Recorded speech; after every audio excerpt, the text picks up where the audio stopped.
Frères et sœurs, bonjour. Aujourd'hui, nous allons ensemble écouter la parole du Seigneur. Cette parole qui est proclamée dans le monde entier.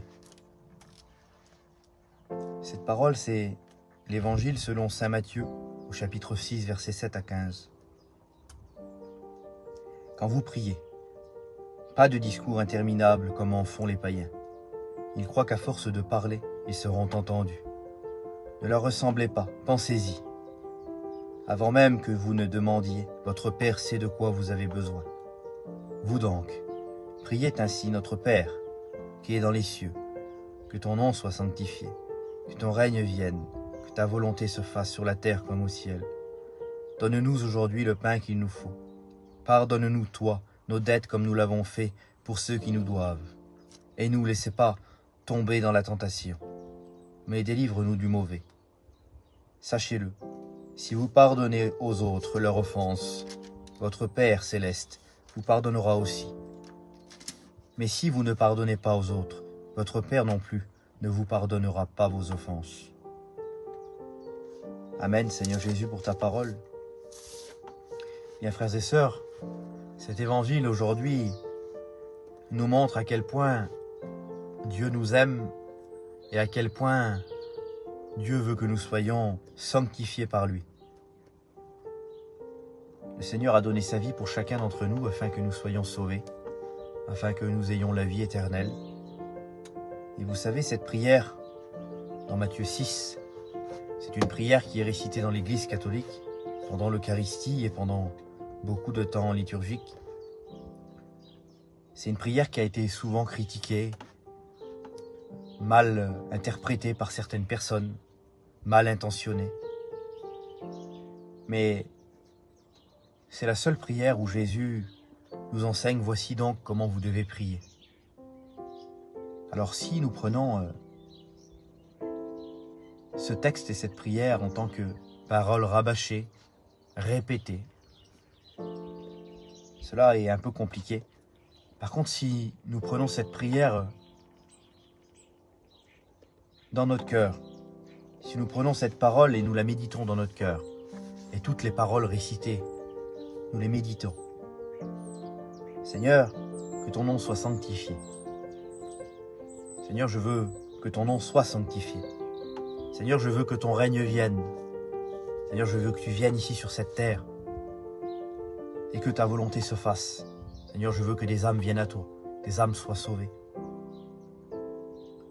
Seigneur, donne-nous aujourd'hui ce pain quotidien. Ce pain quotidien que tu nous donnes chaque jour, l'Eucharistie. Seigneur, tu nous dis dans ta parole que tu es le pain descendu du ciel. Celui qui mange ta chair et boit ton sang aura la vie éternelle.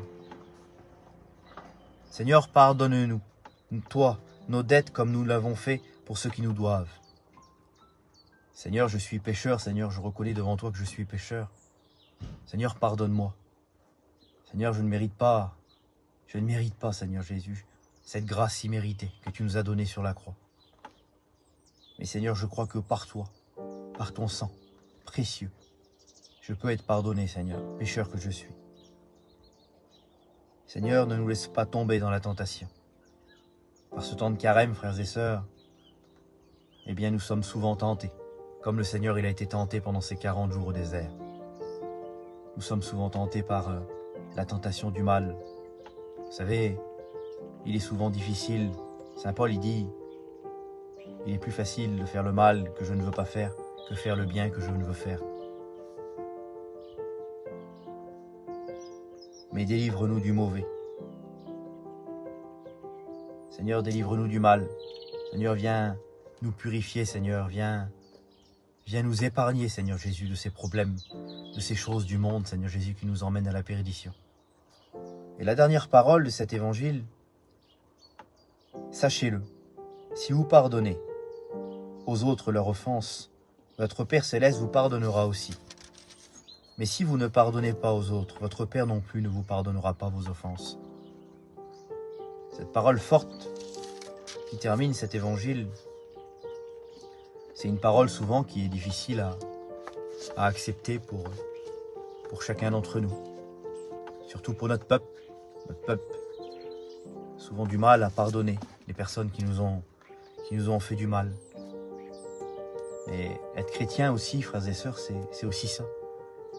C'est aussi prendre conscience que quand le Seigneur il a donné sa vie sur la croix pour chacun d'entre nous, eh bien c'est parce que nous avons péché, parce que nous avons failli. Et lui-même, Dieu, eh bien il nous a pardonné. En se donnant sur la croix, il a pardonné nos péchés pour que nous ayons la vie éternelle. Et pourtant nous avions bien failli à la volonté de Dieu. Au jardin d'Éden, Adam et Ève ont bien failli à la volonté de Dieu. Mais malgré ça, Dieu lui-même, eh bien, il a donné son Fils unique pour nos péchés, pour que nous soyons sauvés. Donc Dieu nous a donné une seconde chance, vous comprenez? Dieu a voulu que nous soyons sauvés. Donc il nous a pardonné, frères et sœurs. Et toi aujourd'hui qui écoutes cette vidéo, qui regarde cette vidéo, eh bien tu dois prendre cette parole aussi pour toi aujourd'hui. Eh bien la personne que tu ne veux pas pardonner, les personnes que tu n'aimes pas forcément, personnes qui n'ont pu te faire du mal, eh bien sache que toi aussi, en tant qu'homme, humanité, n'a pas toujours été juste. Tu as failli aussi à la parole de Dieu, mais Dieu t'a pardonné. Alors toi aussi, mon frère ou ma sœur, si tu regardes cette vidéo, eh bien pardonne à celui qui t'a offensé. C'est la volonté de Dieu. Vous savez, le commandement de Dieu, c'est d'aimer son prochain. D'aimer son prochain comme soi-même. Et toi, mon frère ou ma sœur, aujourd'hui, eh bien pardonne à celui qui t'a offensé. Demande-lui pardon. Soyez bénis. Amen.